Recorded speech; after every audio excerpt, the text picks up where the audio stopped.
todos sus estatutos. Y utiliza la palabra que yo te mando, porque no es opcional. El Señor quiere que nosotros en obediencia guardemos cada uno de estos principios y que los pongamos por obra. ¿Quién es el primer responsable en guardar todos estos principios? Lo decimos en primera persona. Yo soy el primero. Y luego también mis hijos. Yo tengo que velar para que mis hijos también cumplan con este mandato. El hijo de mis hijos. Y si estoy vivo, el hijo del hijo de mis hijos, aunque como voy yo va a ser la hija de las hijas de mis hijas, ¿verdad? Entonces, de generación en generación y tras generación guardaremos y preservaremos los mandamientos y los estatutos de nuestro Señor, por encima de todos los diferentes criterios, por encima de todas las filosofías, por encima de todas las corrientes, por encima de todos los movimientos que la sociedad quiera imponernos. Usted y yo guardaremos los mandamientos que el Señor nos prescribe hoy. ¿Lo haremos primero? Yo, ¿verdad? Nosotros primero, nuestros hijos y los hijos de nuestros hijos. Dios nos ha permitido, mis amados hermanos, conocer la verdad. Y la idea de conocer la verdad no es solamente para que usted se sienta seguro, para que usted se sienta feliz de que conoce los principios de la palabra. No es únicamente para que se sienta cómodo de decir, ay Señor, gracias porque me sacaste de las tinieblas. Bueno, todo esto es sumamente importante. Ahorita cantábamos y le decíamos al Señor gracias por lo que Él hizo por nosotros, y lo cantamos de todo corazón porque es un agradecimiento sincero, profundo y real que hay en nuestros corazones. Pero el objetivo de conocer la verdad no es solamente por algo que me exima a mí mismo, sino obviamente la idea que el Señor tiene es que usted y yo logremos marcar una clara diferencia en la sociedad. Dios quiere que usted y yo marquemos claramente una diferencia en la sociedad. Yo voy a poner un ejemplo rápidamente. Si nosotros comparamos las familias cristianas y comparamos las familias que no son cristianas, vamos a suponer que viven justamente al lado de nosotros. Nosotros deberíamos simplemente, pasando por fuera, notar una diferencia. Simplemente pasando por fuera. Ahora, si tuviésemos la oportunidad de entrar a una casa de una familia creyente y entramos justamente al lado donde no conocen aún de Cristo, con mucho más razón se debería marcar una diferencia. En aspectos muy sencillos. Usted entra a un lugar donde es una familia cristiana y usted debería llegar a un lugar donde usted respire paz, armonía y tranquilidad, porque ahí está el Señor. Amén. Amén. Donde está el Señor debe de haber, debería de haber y respirarse un ambiente lleno de paz, armonía, tranquilidad, ¿cierto? Ahora te llega una familia donde no son creyentes y ahí hasta para pedirse una cosa se gritan, ¿verdad? Entonces debería marcar una diferencia. ¿Cómo deberían de ser o cómo debería ser la conducta de nuestros hijos versus la conducta de aquellos que no conocen de Cristo, por ejemplo en el colegio? ¿Debería ser marcada la diferencia, sí o no? Esta semana fuimos a recoger boletines. Varios de los que estamos aquí tuvimos que ir a recoger boletines. Y yo me siento que antes que me entreguen el boletín, lo primero que yo le pregunto es cómo se comporta la niña. Lo primero que yo pregunto. A mí no me interesa tanto cómo va, yo sé que va bien. A mí me interesa si honra o no honra a Dios y a sus padres en ese salón. Y gracias a Diosito, y le fue bien, que las palabras de la maestra fueron muy, muy positivas. Porque si yo hubiera llegado a la casa y no hubiese sido lo mismo, primero se la toma, ¿verdad? Porque primero se la toma, ¿verdad? Y después tengo que tomármela yo mismo, ¿me explico? Porque habría que hacer un trabajo concienzudo, directo y claro con la vida de una persona que debe de entender que desde que se sale de su casa debe de honrar a Dios y a sus padres. Y lo debe de hacer en todo lugar donde se encuentre. Cuando usted y yo salimos a nuestro trabajo y estamos en medio de personas que no conocen de Cristo, usted y yo deberíamos de marcar una diferencia notable en la sociedad. Notable con nuestras palabras, con nuestra conducta, con nuestro carácter. Y evidenciar la paz y la sabiduría del Señor en todas las cosas que nosotros hacemos. El Señor quiere que resplandezcamos en medio de una sociedad que es maligna y perversa. Nuestras familias entonces deberían de ser ejemplo. ¿A qué me refiero con esto? Que las demás familias deberían de decir, oye, a mí sí me gustaría tener una familia como la suya. A mí me encantaría que mis hijos fueran como los suyos. A mí me encantaría que en mi casa tuviésemos la paz que ustedes tienen. La gente hoy en día lo único que dice, a mí me gustaría tener la casa que usted tiene. Me gustaría tener el carro que usted... Es lo único que la gente se fija hoy en día. Deberían de marcar una diferencia. Para eso conocemos la verdad, mi amado hermano. Conocemos la verdad para marcar una diferencia y para ser ejemplo en nuestra sociedad. ¿Cuántos dicen amén? Amén. Y si no lo estamos haciendo, hoy que se termina mi oportunidad de motivarles en esta línea, usted debería de decir, Señor, yo quiero de hoy en adelante que mi familia marque una diferencia, que mis hijos marquen una diferencia en la sociedad y que nuestra familia sea un ejemplo. Estamos agradecidos por tal bendición y queremos con valentía asumir este reto para exaltar el nombre de nuestro Dios. ¿Recuerden cuál fue el tema del mes pasado? ¿Alguien recuerda cuál fue el tema del mes pasado? Yo sé que es como un cambio de chip y rápidamente nos llenamos nuevamente de más información. Pero ¿cuál fue el tema del mes pasado? Un adorador. Muy bien. Este muchacho vino toda la semana, ya veo que sí. Y puso atención. Un adorador. Nuestra familia está llamada a adorar el nombre del Señor. Y todo lo que nosotros hacemos debería de producir adoración para nuestro Dios. Esto fue algo que estuvimos explicando durante todo el mes pasado. Es decir, que a la medida en que nuestras familias conocen el reto que deben asumir, automáticamente nuestra familia le está dando adoración a nuestro Dios. Bien, mis amados hermanos, quiero compartir 3 puntos muy precisos para que nuestras familias crezcan de manera sana, para que nuestras familias caminen de manera correcta y para que disfrutemos cada día en el hogar de una sana convivencia en familia. Esto es muy importante, mi amado hermano. Mire, la familia debería de ser, su casita debería de ser, por humilde que sea, su familia debería ser el lugar donde usted quiere más tiempo estar. Usted debería de desear estar en su casa. Yo sé que las hermanas desearían pasar más tiempo de shopping, ¿verdad? Yo sé que desearíamos como familia salir más a pasear y todo lo demás. Y eso está bien. Ustedes saben a lo que yo me refiero. Que desarrollemos una cultura de sana convivencia al punto que cuando usted llega a su casa, usted tenga que decir, aquí es donde yo quiero estar. Normalmente, cuando me corresponde ir a la asamblea o algún tipo de actividades fuera de casa y nos toca dormir en el campamento, bueno, ahora hay unos colchones bastante más agradables, ¿verdad? Pero muy chiquiticos, pero agradables, ¿verdad? Normalmente la primera noche yo no puedo dormir. Normalmente tengo que estar muy cansado para poder dormir bien. Oye, usted comienza a extrañar su cama, ¿verdad? Cuando usted tiene que tomar un baño en la regadera o utilizar el servicio sanitario de esos lugares, ¿cómo extraña usted su casa? ¿Verdad?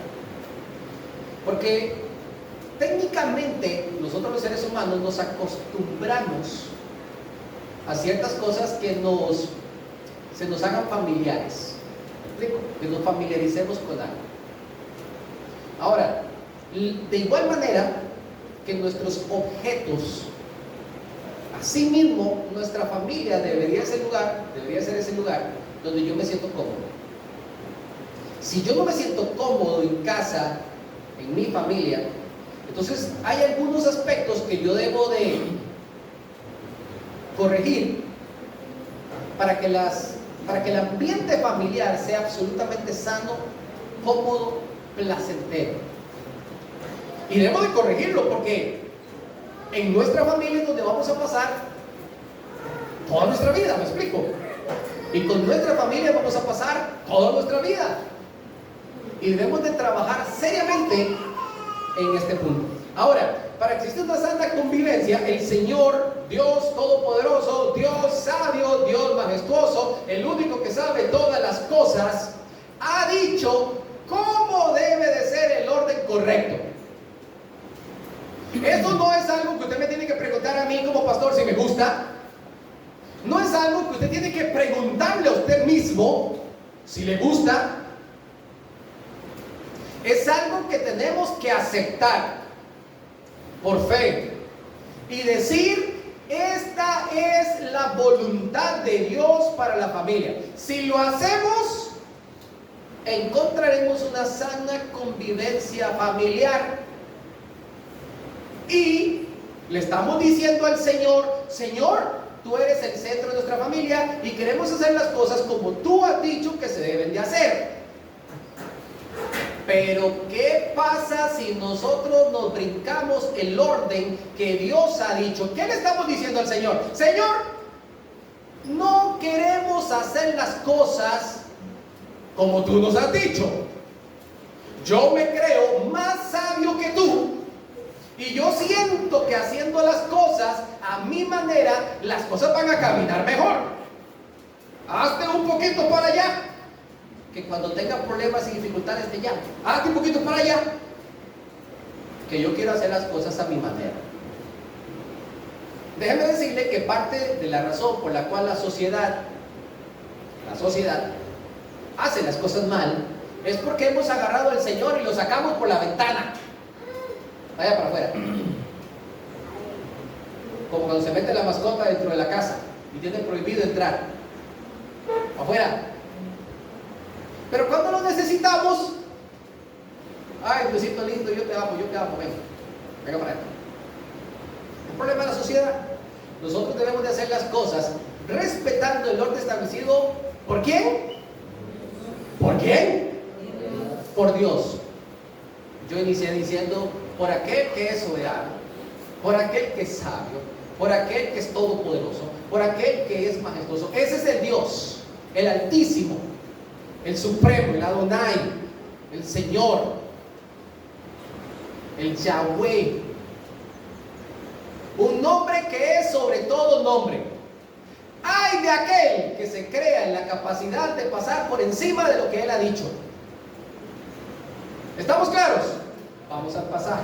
Colosenses capítulo 3, versículos del 18 al 20. Colosenses capítulo 3, versículos del 18 al 20. Oiga, ¿y por qué le hago una introducción tan buena a estos versículos? Porque resulta que nosotros creemos que esto es negociable.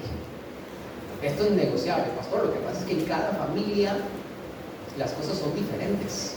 Pastor, mi familia no es igual a la del otro, ni a la suya, ni a la... Es verdad, oiga, es verdad. Todas las familias son distintas, pero no regimos bajo los mismos principios. Acabamos de leer allá en Deuteronomio, el capítulo 6, el versículo 2, para que guardes todos los mandamientos que yo te mando. ¿Quién tiene que hacerlo? Yo. ¿Qué versículo dije que era de Colosenses 3? Perdón. El 18, ¿verdad? Oiga, pero antes, vamos a leer el versículo 1. Si puedes haber resucitado con Cristo, ¿cuántos ya resucitaron con el Señor en gloria? Amén. Ay, gloria al Señor por eso. Entonces, busquemos las cosas ¿de dónde? Donde está Cristo sentado a la diestra de Dios. Tenemos que aprender a poner la mirada en las cosas ¿de dónde? De arriba, y no en la de la tierra. Cuando Pablo introduce de esta manera, por supuesto que él está hablando de nuestra vida espiritual. Por supuesto que él está hablando de nuestra vida práctica, ¿verdad? En cuanto a la fe. Pero también está hablando acerca de las familias. Y está hablando también acerca de las familias porque así termina el capítulo hablándolo. Es decir, él introduce que una vida sana espiritualmente hablando va a repercutir en familias sanas. Si usted y yo queremos llevar nuestra familia del modo que la lleva la sociedad, tenemos nuestra mirada puesta en las cosas de la tierra. Pero si hacemos las cosas como Dios ha dicho, entonces tenemos la mirada puesta en las cosas de arriba. Si usted y yo tenemos la mirada puesta en las cosas de la tierra, entonces no hemos resucitado con Cristo. Si usted ya resucitó con Cristo en gloria, ¿cuántos ya resucitamos con Cristo? Amén. Entonces, ¿dónde vamos a querer tener la mirada? En las cosas de arriba. ¿Qué versículo le dije que era? 18. Dice la palabra casadas. Ay, hermano, qué problema. Qué problema. Dicen aquellas que todavía no están casadas, es que yo no estoy casada. Yo un unión libre. No, no es libre. No es libre. La semana que pasó, unos hermanos me dijeron, hermano, nosotros queremos arreglar nuestra condición con Dios. Lo vamos a casar. Yo dije, gloria a Dios. Porque ¿qué estamos haciendo? Nos estamos sometiendo a aquel que hace todas las cosas. Y queremos hacer las cosas como Él nos manda. Por lo tanto, vuelta y repito el versículo 18, casadas. Estad sujetas a vuestros maridos. Coma. Como conviene en el Señor. Yo tengo que decir que cuando las esposas no quieren sujetarse a sus maridos, es porque no han entendido claramente lo que es vivir en el Señor. ¿Quieren que lo repita o cuando ven el video se lo aprenden? En el Señor las cosas son diferentes, porque ahora tenemos la mirada en las cosas de arriba. En el Señor. Yo sé, mi amada hermana, cómo es su carácter. Yo sé que no es fácil muchas veces. Yo sé que a veces el marido da ganas de calentarlo un poquito. Yo sé.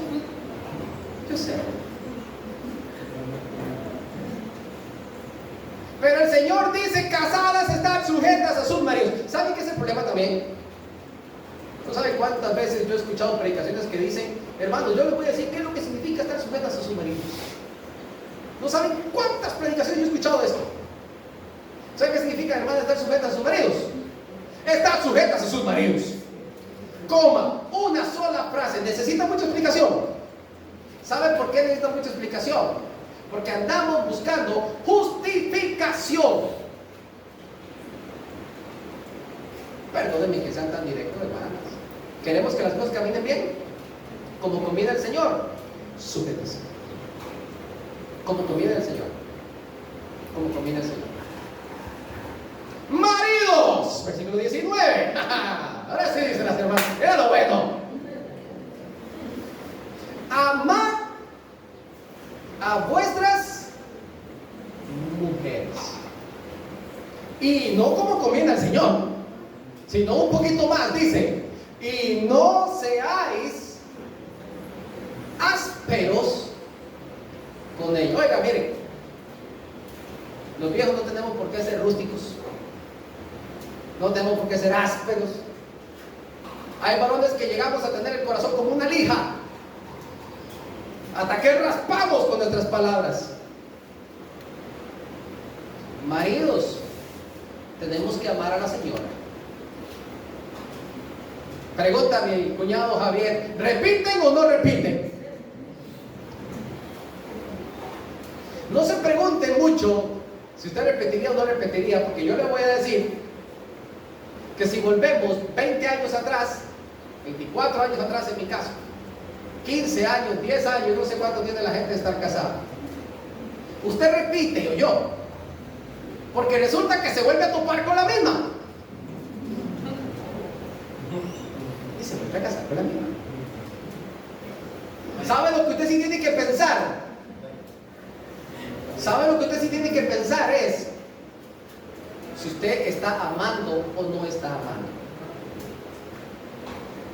Y amar no significa pasar todo el día diciéndole, ay, mi amor, tú sí eres linda, qué bonita, qué tal, qué bueno. No, tampoco significa tanto eso yo.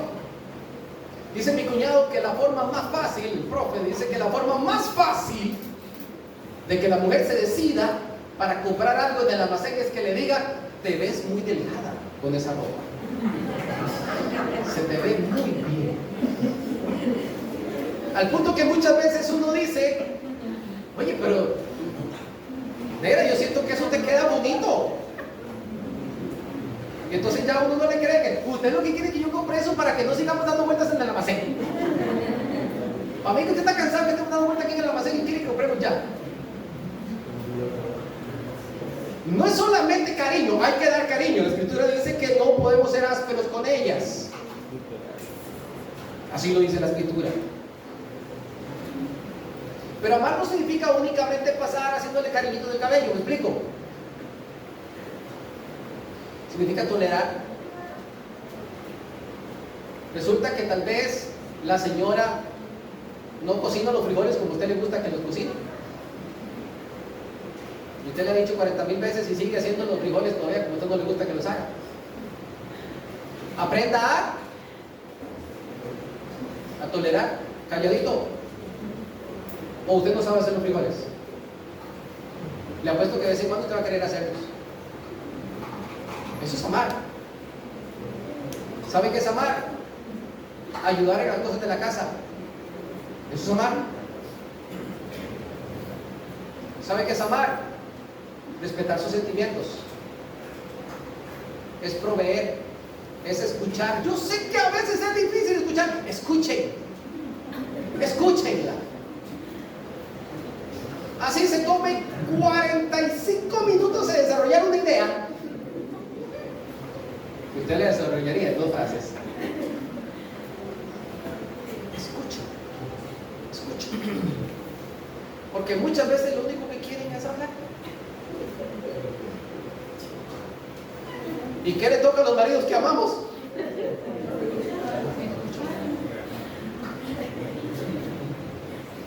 No ponga el disco de las gaviotas mientras está hablando. Está hablando y su mente está ahí.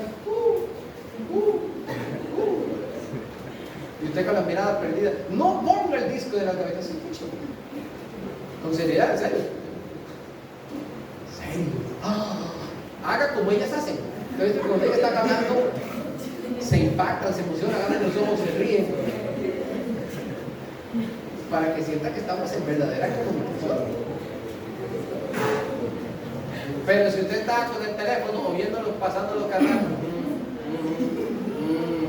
no se va a callar, ella va a seguir hablando, pero se va a dar cuenta que usted no le está poniendo atención. Entonces, va a decir, lo que pasa es que tú no me escuchas, aunque te cree que le escucho, porque no se escucha. ¿Me explico lo que es amar?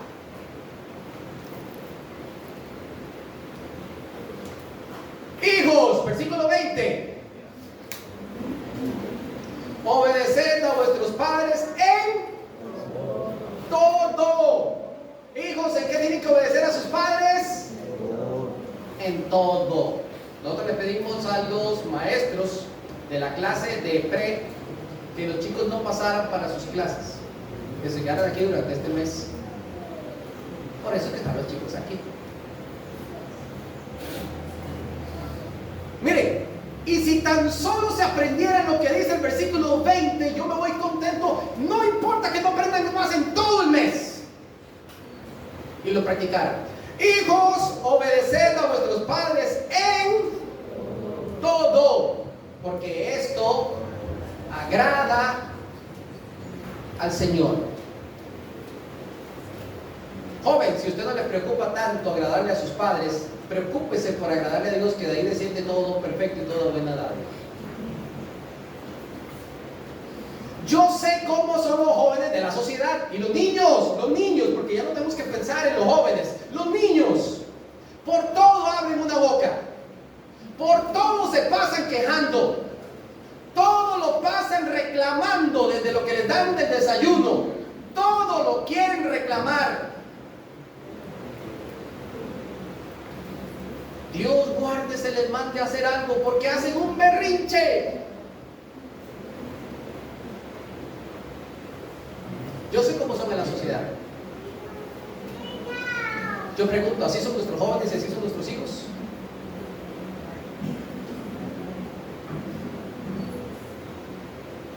Miren, la técnica esa de la chancleta todavía funciona.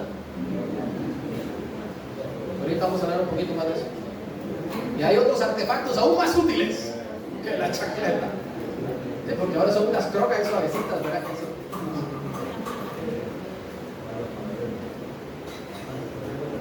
Nuestros hijos deben de ser ejemplo en obediencia a sus padres. Hay hijos que saben que no le pueden responder a papá y a mamá, entonces lo que hacen es que le reviran los ojos y todavía dice, pero yo no dije nada.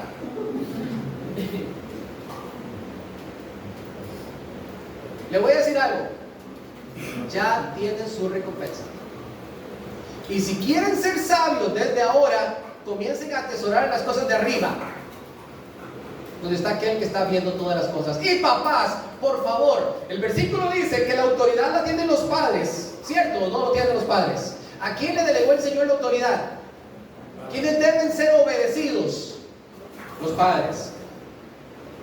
Papás, asuman su rol de autoridad. ¿Amén o no amén? Mamás, párense firme. No importa que sean unos burrones grandísimos al lado suyo. Párese firme. Siéntelo. Y le habla a usted de pie y él sentado. A mí usted me respeta, ¿ok?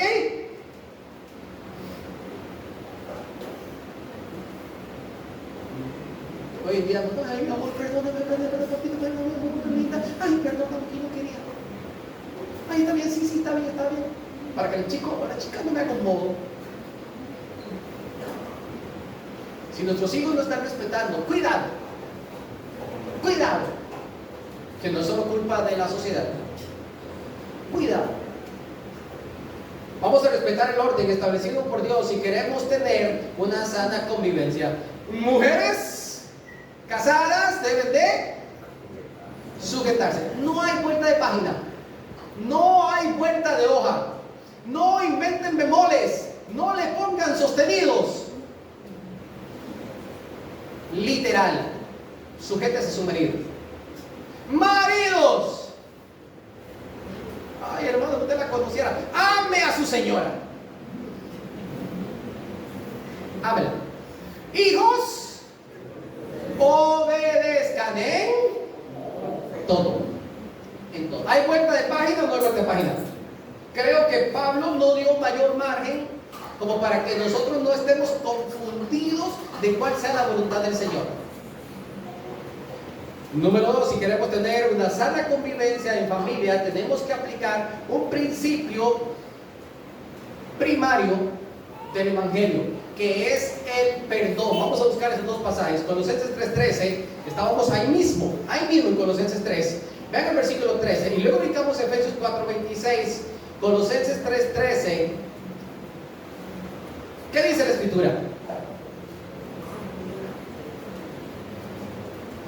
¿Lo tenemos? Soportaos unos a otros. ¿Está hablando únicamente para la iglesia o está hablando para las familias? ¿Qué me dice el contexto? Que involucra también la familia. Claro que involucra a la iglesia. Soportaos unos a otros. Si su marido es insoportable, ¿qué dice la palabra? Soportaos. Y noten la conjugación verbal. Oh, escuchó profundo, ¿verdad? Perdonándoos unos a otros. Si alguno tuviere queja contra el otro, no dice quéjese, sino soporte y perdone de la manera que Cristo nos perdonó. Así hacerlo también vosotros. Efesios 4:26, ¿qué dice la palabra del Señor? Efesios 4:26.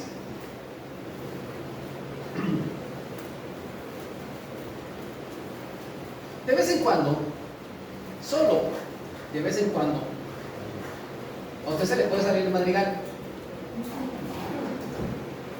De vez en cuando. Se le puede salir en la costa, o el Ibar, o el Cedeño. De vez en cuando. Eso sí, no es justificación para pecar. ¿Lo notaron? Airaos, pero no pequéis. Ahora, ¿cuánto tiempo puede estar el madrigal en la costa, el Ibarra o el Cedeño arriba? Yo le voy a decir que si usted se enojó a eso de las 5 de la tarde, le quedan pocas horas de luz. Así que le conviene más. Por eso es que las señoras se enojan en la mañana. Así les demora más. Tienen todo el día para estar en eso, ¿verdad? Recordándolo todo el día. No se ponga el sol sobre vuestro enojo. Y yo le voy a explicar en una sola frase por qué es que no se puede poner el sol sobre vuestro enojo. Porque el versículo siguiente dice: ni deis lugar al diablo. ¿Usted sabe quién es quien gobierna el corazón de una persona que está enojada? Usted no sabe cuántos testimonios de personas en la cárcel han dicho fue un momento de ira. Ese momento lo utiliza Satanás. La escritura dice: no le dé ni una endija, decía mi abuela, ¿verdad? No le dé el mínimo lugar al enemigo. Airaos, pero no pecáis. Una sana convivencia va a estar evidentemente ligada al perdón. La idea de perdonando es que te perdoné ayer, te perdono hoy, te perdonaré mañana. ¿Sí? Te perdoné ayer, te perdono hoy, te perdonaré mañana. Es necesario. Si usted quiere ser sabio, pase la falta por alto. Es que me dijo tal cosa, deje de pensar en eso, páselo por alto, ya, se acabó. Igual voy a llegar a la casa, igual va a estar en la misma persona. De nada me sirve generar un ambiente tenso. No tengamos tan presentes los errores de los demás. No estemos solo viendo las cosas malas, comencemos a ver cosas positivas. Y el perdón deberíamos de aplicarlo todos los días, porque el perdón tiene la capacidad de convertirse como en los árboles, y va extendiendo sus raíces. Y comenzamos a tener rencor, amargura, y estas características, por no perdonar, me hacen tener malicia, maledicencia, blasfemia, gritería. ¿Me explico? Y eso va agrandando. Cuando usted comienza a tener una mínima raíz de rencor en su corazón, utilice el perdón y elimínelo rapidito. No se ponga el sol sobre el enojo. No hay justificación. Perdone así como Cristo perdonó, de manera incondicional. Si no, es imposible tener una sana convivencia en familia. Suponiendo que hemos aprendido los demás principios durante todo el mes, quería añadir este solamente. Sé que hay muchos más para tener una sana convivencia en familia. Distracción controlada. Vamos a Eclesiastés capítulo 3, versículos del 10 al 13. Eclesiastés capítulo 3.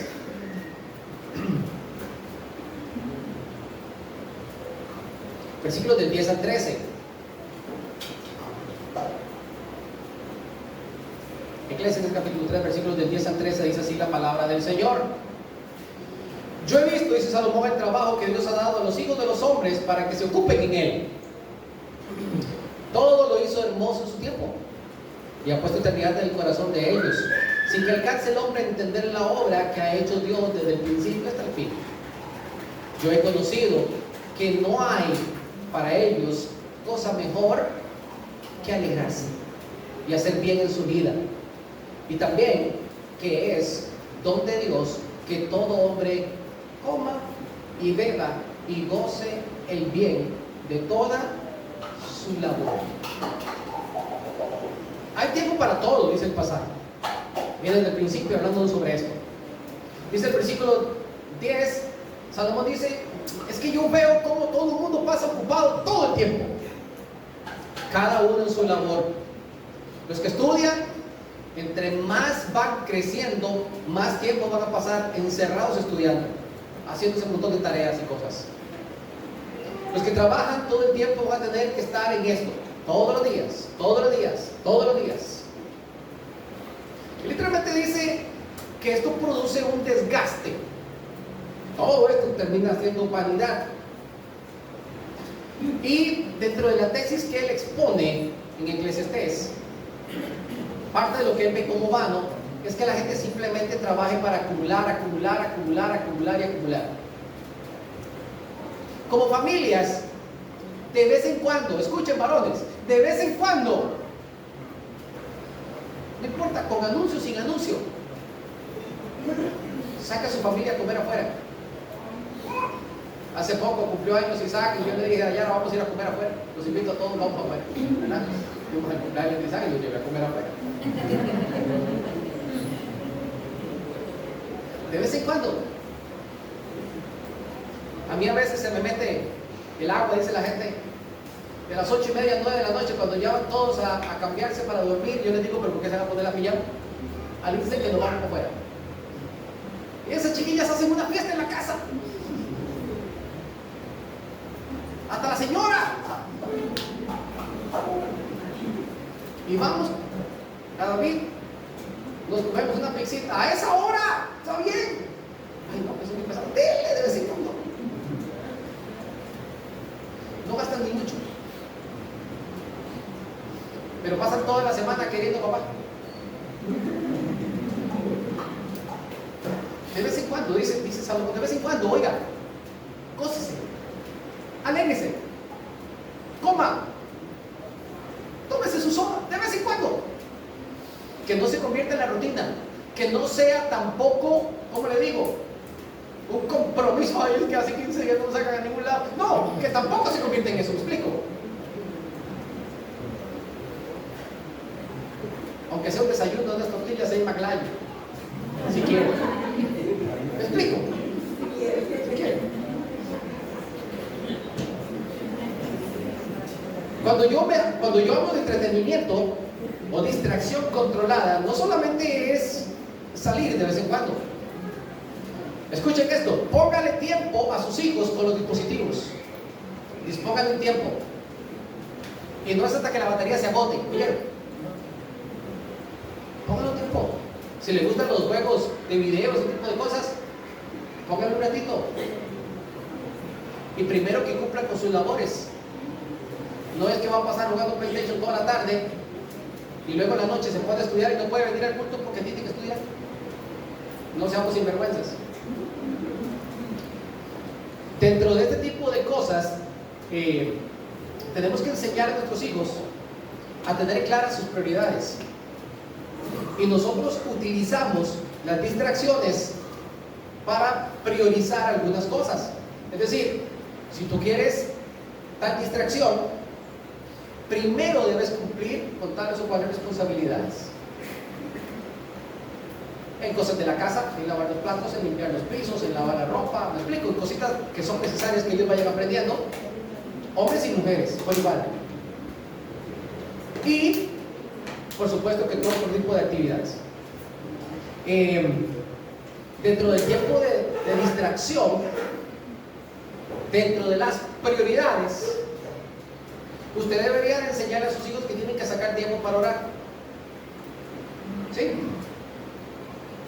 Nuestros hijos a veces se levantan y ni siquiera se sientan en la cama para darle gracias a Dios. Decía mi mamá que parecemos animalitos. Nos sentamos en la mesa a comer y ni siquiera sacamos tiempo para orar. Si queremos tiempos de distracción, debemos de primero cumplir con los compromisos que el Señor nos requiere a cada uno de nosotros. Hay que enseñarle a nuestros hijos que primero es el Señor y después son sus estudios. Primero es el Señor y después son los estudios. Créame que el Señor le va a dar la sabiduría y la inteligencia cuando usted lo pone a Él en primer lugar.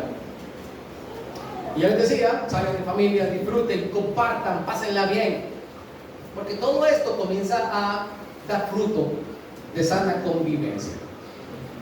Voy a hablar rápidamente de lo que son las resoluciones de conflictos, porque yo me imagino que en su casa de vez en cuando por ahí hay conflictos. Casi nunca, porque esto pasa en la sociedad. Las familias cristianas eso no pasa mucho. Pero ¿qué pasa si llega a suceder un conflicto? ¿Cómo debemos de reaccionar nosotros como cristianos? Número 1, consejo bíblico: aprenda a mantener el control. Aprenda a mantener el control de la situación. Ninguna situación debe ser tan complicada como para que usted no tenga la capacidad de administrarse a usted mismo. Usted debería ser consciente de cada palabra, usted debería ser consciente del tono de su voz, usted debería ser consciente de no herir más de la cuenta. ¿Me explico? Usted debería estar en total y completo, absoluto control de la situación. Si quiere resolver el conflicto, ahora si usted quiere hacer el conflicto más grande, si quiere hacer el rollo más grande, entonces descontrólese y haga lo que quiera. Y entonces usted verá cómo sí se hace el conflicto más malo. Pero si usted quiere resolverlo, vamos a los principios de la palabra. Primero vamos a ver Proverbios 29:11, de ahí brincamos al capítulo 30-33. Proverbios 29, el versículo 11. ¿Le dicen amén cuando lo tienen? 29:11 dice la palabra del Señor. El necio, ¿qué significa el necio en el contexto bíblico? El falto de entendimiento. Nosotros en nuestro español latino tenemos otros términos que ejemplifican más claramente qué significa un falto de entendimiento, ¿verdad? Pero como no lo podemos decir en vivo, ¿verdad? Entonces no vamos a quedar en el necio. El necio da rienda suelta a toda su ira. El que es sabio, al fin la sosiega. Es decir, el que es necio es el que se desboca, el que grita, el que se descontrola, que hace un show. Yo sé que en la sociedad nosotros vemos esto a cada rato. Los reels están repletos en videos de gente que en carretera se pasan diciendo de todo y luego se bajan ahí a hacer el ridículo. ¿Por qué sucede esto? ¿Por qué sucede esto? Porque el necio da rienda suelta a toda su ira. El propósito del Señor obviamente es que nosotros como familia cristiana estemos llenos de sabiduría y que aprendamos a sosegarnos. ¿Sabe usted que incluso puede ser más sabio que usted le diga: no, ver. Vamos a cogernos un tiempito y luego hablamos, ¿yo? Si usted siente que no tiene control, mire, ahorita, ni yo me aguanto. Mejor 15 minutos de receso y volvemos. Es mejor que hacer el ridículo. Vamos al capítulo 30, le dije, ¿verdad? Versículo 33, era así. Dice Proverbios, capítulo 30, versículo 33.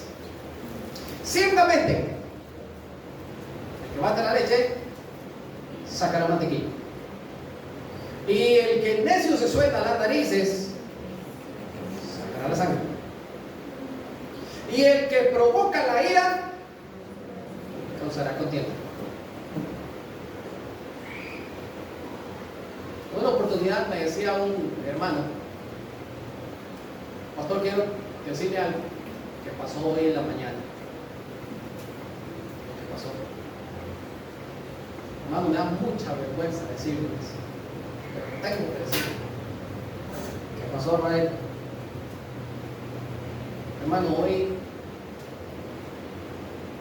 yo le pegué a la señora. Yo le pegué en los ojos, decirle, ¿qué? Sí, hermano, veníamos en el carro.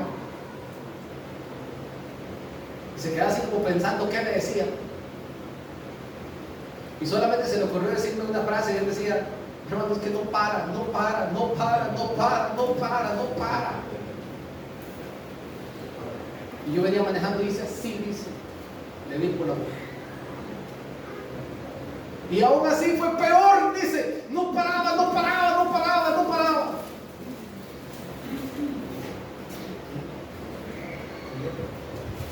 Y yo me quedaba analizando la situación. Yo puede tener como 24, 25 años, pero yo entonces. No sabía ni qué decir.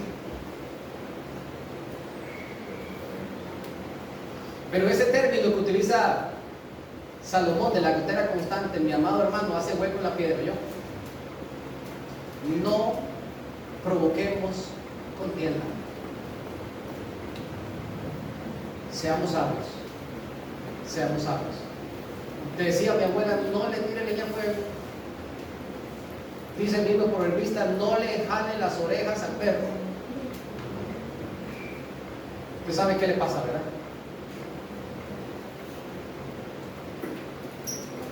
La insistencia con el objetivo de causar contienda provoca la ira. Y la ira, les decía, que es controlada por Satanás. Así que usted y yo tenemos que tener absoluto cuidado con este tipo de situaciones. Aprenda a controlarse, controle su carácter. Si usted me dice, hermano, es que mi carácter es explosivo porque mi bisabuela era explosiva y mi abuelo era insoportable y mi papá lo tenían que amarrar de una silla y yo salí igual. Porque ha parecido netamente coincidencia, ¿verdad? Entonces entréguele su carácter a Cristo. Crucifique con Cristo su carácter, ¿o yo? Pablo decía, ya no vivo yo, mas vive Cristo en mí. Así que no es excusa. Mire, existen técnicas y créame que funcionan. Respire profundo, ¿ven?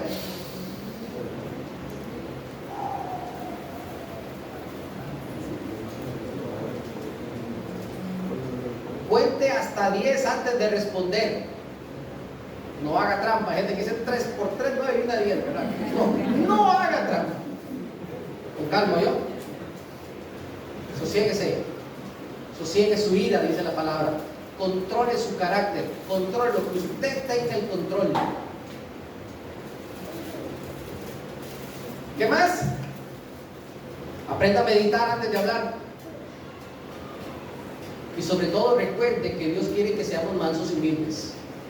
Téngalo presente porque le voy a decir que en realidad usted y yo perdemos los estribos cuando nos sentimos vulnerabilizados. No sé si está bien la palabra. Cuando siento que me están invadiendo, cuando siento que están sobrepasándose, cuando me siento ofendido porque no merezco algo, porque yo me siento que yo soy muy importante. Desde que comienzan a pasar este tipo de cosas, comenzamos a perder el control. Y cuando comienzo a perder el control, entonces todo se desajusta. Tenemos que aprender a ser mansos y humildes como el Señor. Dice la palabra del Señor que Moisés era el hombre más manso sobre la tierra. Y lo dice en un contexto donde sus hermanos estaban murmurando de él. Moisés nunca dijo ni una sola palabra. Y cuando habla de sus hermanos, era su hermano y su hermana de carne. El Señor se encargó de eso. No diga cosas innecesarias u ofensivas. Oiga, hay gente que se especializa en decir cosas que no vale la pena decirlas, que no vale la pena sacarlas. Hay gente que dice, bueno, yo creo que lo ofendo más si le digo ojón. Entonces, como se ofende más si le digo ojón, voy a decirle ojón. ¿verdad? Él se enoja cada vez que le digo que es narizón. Le digo narizón, ¿verdad? ¿Me explico? Esto es un ejemplo. Pero hay cosas muy específicas que usted sabe muy bien que si usted las hace va a provocar enojo. Y es como batir la mantequilla con la leche. A la hora de la hora sale. Efesios 4:29, ¿qué dice la palabra del Señor? Efesios 4:29 al 32. ¿Lo tenemos? Efesios 4:29 al 32 dice así la palabra del Señor: ninguna palabra corrompida salga de vuestra boca, sino la que sea necesaria para la edificación. Toda conversación, así sea en medio de un enojo, debería de producir edificación. Es cómo corregimos, no cómo destruimos. A fin de dar gracias a los oyentes. Y no contristéis al Espíritu Santo de Dios, con el cual fuisteis sellados el día de la redención. ¿Qué pasa cuando usted y yo nos enojamos? ¿Quién toma el control? Aquel que la palabra dice no le dé lugar. Cuando nosotros le damos control a aquel que no debería de tener lugar, estamos apagando y contristando el Espíritu Santo de Dios con el que fuimos sellados. Por el contrario, ¿qué tenemos que quitar? Quítense de vosotros toda amargura. Mire, usted debería hacerse un examen psicológico, emocional, profundo. Pregúntese, ¿qué tan amargado me estoy volviendo? ¿Soy un viejo amargado? ¿Soy una señora amargada? ¿Cómo me estoy volviendo? Y si es así, dice la palabra, quítense de vosotros toda amargura, enojo, ira. Subraye la palabra gritería. Yo le voy a decir un secreto, mi amado hermano. Los creyentes no gritamos. Usted grite cuando echa un gol Panamá. Usted grite cuando, no sé, cuando no hay café, ¿verdad? Y usted abre la taza y no hay café. Usted diga, ¡ay, no hay café! Usted puede gritar en esos momentos. Pero ni a sus hijos, ni a su esposa, ni a su esposo, usted les debe de gritar. Ni mucho menos, hermanos, en Cristo, ni nada de eso, ¿verdad?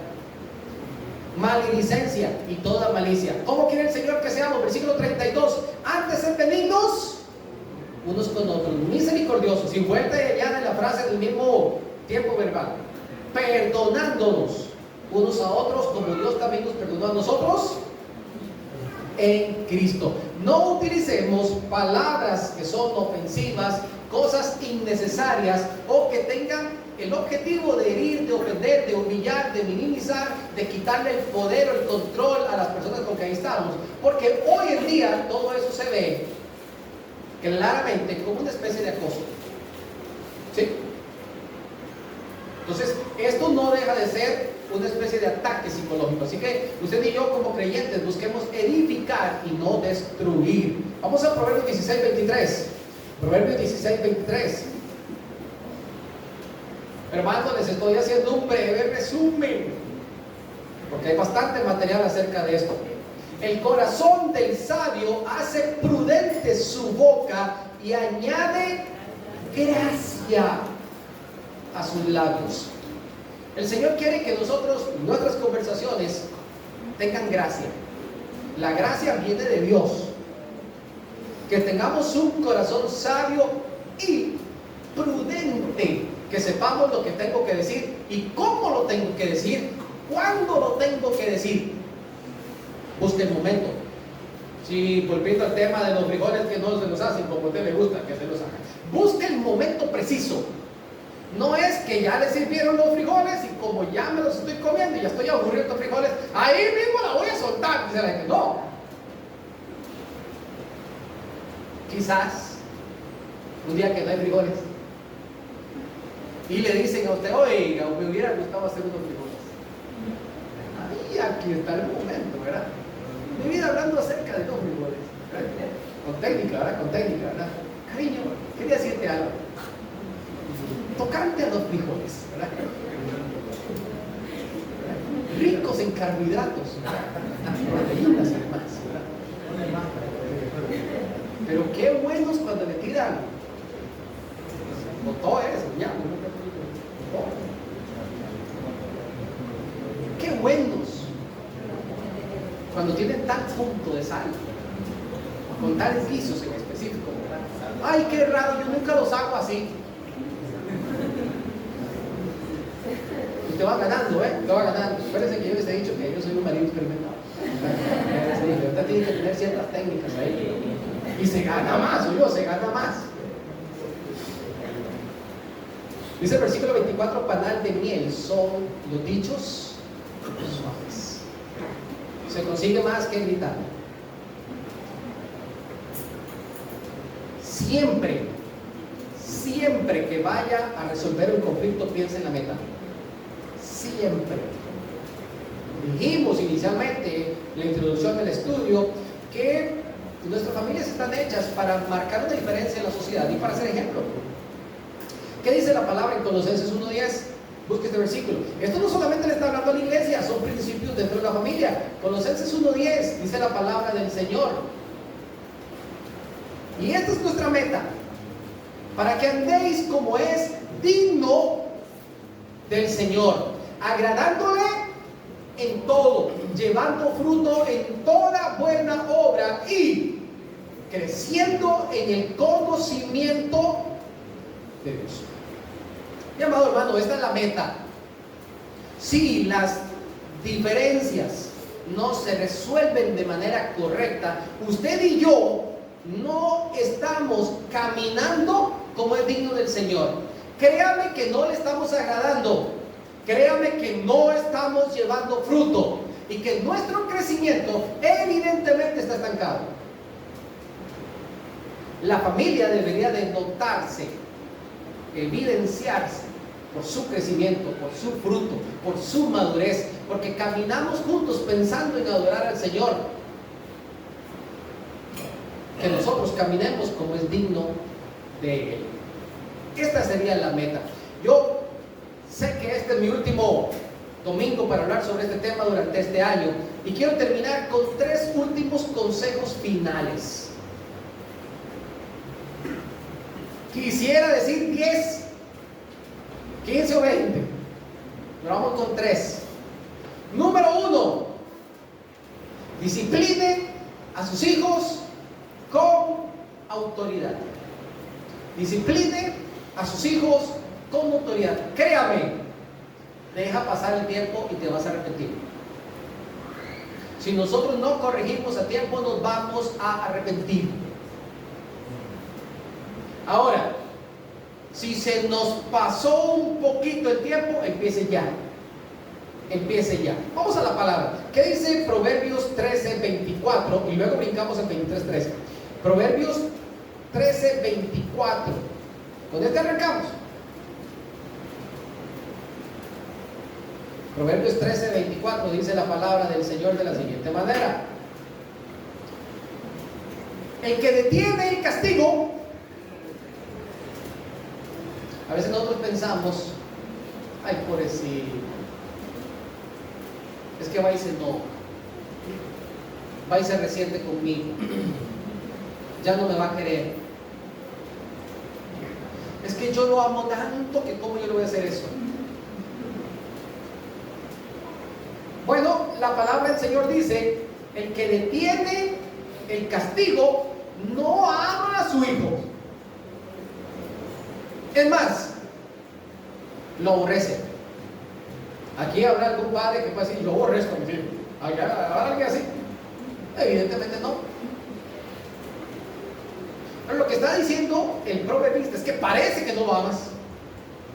Porque si lo amaras, dice la siguiente frase: más el que lo ama, desde temprano lo corrige. Desde como las 4:30 de la mañana, 5. ¿Ven? No, bien. Desde muy pequeño. Yo les he contado a ustedes varias veces que yo casi, ¿verdad? Me extingo, ¿verdad? Desaparezco de esta faz de la tierra la primera vez que castigué a nada. Tenía un mes de nacida. Un mes de nacida. Y entre mi suegra y la señora, casi me aniquilan, ¿verdad?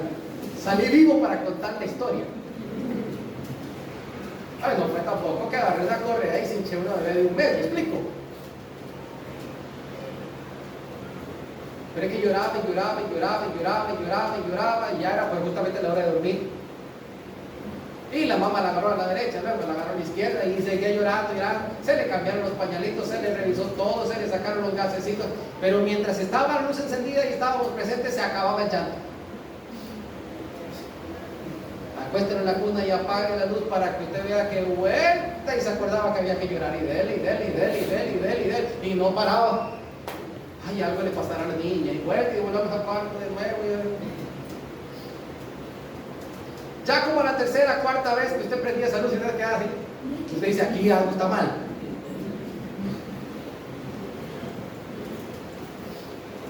Y entonces yo agarré mi manita derecha, estos 4 deditos que están aquí, como cargaba el pampercito, no se le pegaba por la nachita, entonces en el lado del bulbito le hice así, ¿ven?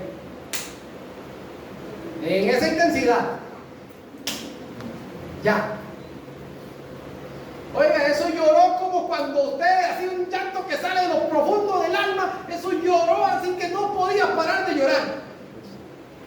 Hipiaba y hipiaba y hipiaba.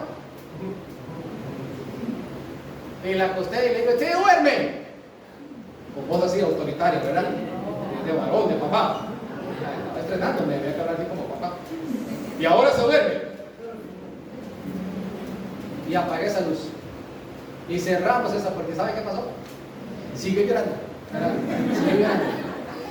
Eso sí, no más de ¿qué? 3, 4, 5 minutitos. Y se durmió toda la noche milagrosamente. Esa noche yo dormí con un ojo abierto y un ojo cerrado porque yo fui víctima de amenazas y todo, ¿verdad? ¿Cómo se le ocurre? Ingrato, es una bebé. El padre que ama a su hijo desde temprano lo corrige. Si usted deja que su hijo coja alas, después es un verdadero problema. Vea que se lo estoy diciendo. Usted le da rienda al chico y luego lo quiere jalar. ¿Qué problema? Decía mi abuelo, mejor a mecate corto. Cerquitita. Cerquitita. Que con la mirada nos entiendan. Explico. Si nosotros creamos hijos consentidos, maleducados, malcriados, nos van a hacer pasar vergüenzas. Créamelo. Parece firme. Desde temprano lo corrige. ¿Cuál fue el otro pasaje que le dije? Capítulo 23, versículo 13. ¿Lo tenemos? Este versículo lo escogí, hay otros más que hablan de esto, porque utiliza una frase que me llama mucho la atención. El primero tenía que ver con niños muy pequeños. Si usted me pregunta a mí, ¿desde qué edad se castiga a un niño? Ya le dije que estaba al mes.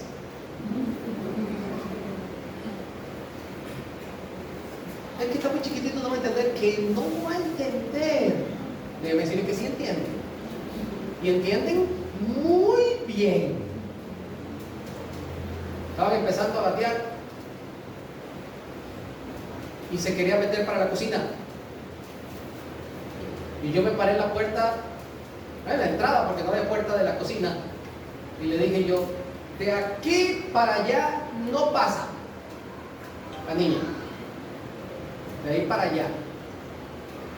Aprendiendo a gatear, y ni gateaba bien, se arrastraba más que gatear. Y llegaba y se parqueaba en la línea imaginaria que yo le había hecho. No hablaba, no caminaba, pero entendía. Y ella sabía que cada vez en esa edad que retaba mi autoridad, y a este pequeño gesto psicológico y un tanto físico, le cogen respeto. Entonces cuando papá da una orden, se mantienen ahí. Hay algo que los frena. Pero si usted le dice, pase mi vida, pase. Ay no, mi amorcito lindo, no me toque eso, no me metas el dedito ahí, mira mi amor. Okay.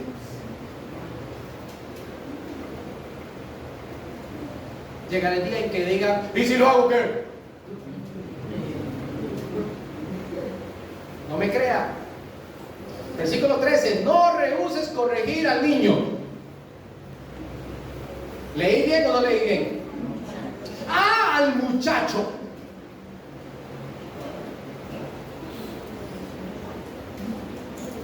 Si todos tuviésemos el tamaño de Eibar, el tamaño aquí de Isaac, yo sé que no nos afectaría corregir a los muchachos, pero hoy en día los muchachos resulta que no sé qué comen, ¿verdad? Y se hacen grandísimos. Y una vez se siente como, ay, pero ¿cómo? No, ¿cómo que cómo? Dele. Háblele fuerte. Restrínjalo. Hoy en día usted les quita el teléfono y les duele más que 10 paletazos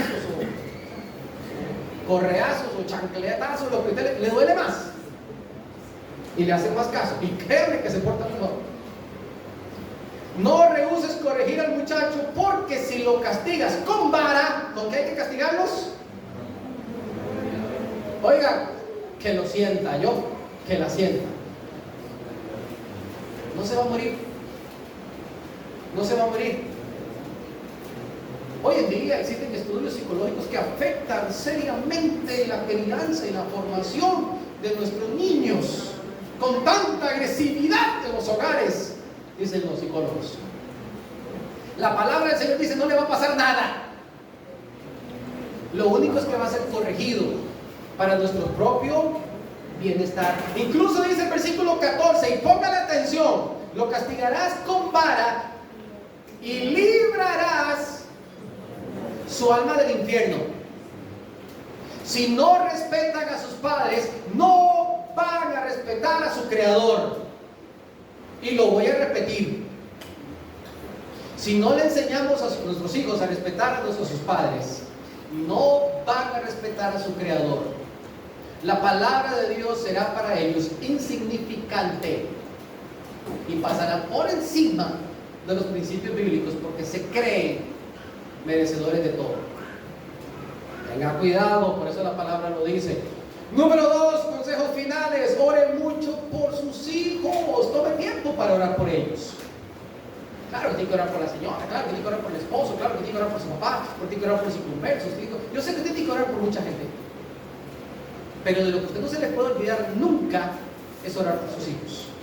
Ore por sus hijos, pida al Señor que le dé sabiduría, pida al Señor que ellos se mantengan firmes en sus caminos, que el Señor ponga corazones sensibles en ellos, que el Señor ponga en su ser un anhelo profundo por la búsqueda de la presencia del Señor, que amen la palabra, que amen la oración. Pídaselo al Señor de todo su corazón y créame que el Señor va a hacer la obra. A veces las palabras sobran. Ore para que usted vea cómo el Señor transforma corazones, porque el único que cambia vidas, transforma corazones, es el Señor. Y con esto le estoy diciendo: si alguno ya tiene hijos grandes y no están en los caminos del Señor, igual ore por ellos. Nunca deje de creerle a la promesa del Señor, porque Dios es fiel y Él transforma corazones, transforma vidas. Crean en el Señor.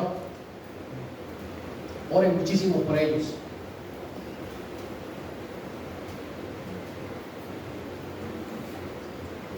Y termino con esto. Entienda para qué nos da el Señor los hijos. Mi amado hermano, el Señor no le dio los hijos a usted porque sí. No es que, ay, bueno, ahí nació, ¿verdad? El Señor nos da a sus hijos con propósitos. Todo lo hace el Señor bajo un propósito. Dice la Escritura: bienaventurado el hombre, decíamos en el Salmo 127, el versículo 5, que llenó su aljaba de ellos. ¿Para qué le dio a sus hijos, mi amado hermano? Yo se lo voy a resumir rápidamente. Número 1, para que ellos sean de honra. Para que ellos sean de honra. Miren, mi amado hermano, sus hijos pueden llegar a ser profesionales, pero si no le sirven al Señor,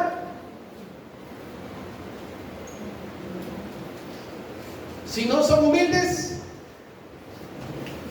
si no tienen un corazón noble, si no aprenden a pedir perdón, si no aman al pobre y al necesitado, y si no tienen sensibilidad por el perdido,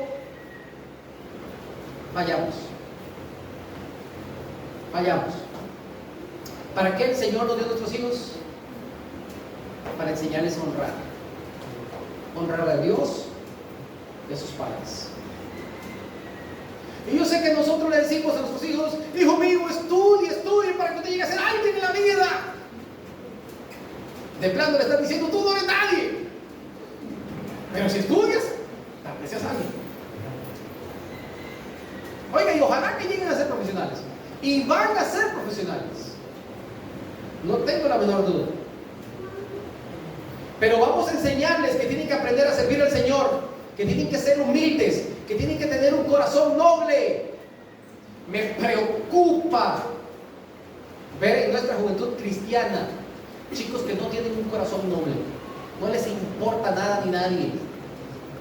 Van montados en la planadora y le pasan por encima a quien sea. Dicen lo que sea, sin importar los sentimientos de nadie. Si no aprenden a pedir perdón. El perdón es un punto prioritario del cristianismo. Dice la Escritura que si nosotros no perdonamos, tampoco nuestro Padre Celestial nos perdona, lo cual no es un tema secundario. Cuando los chicos se equivocan, tienen que aprender a pedir perdón.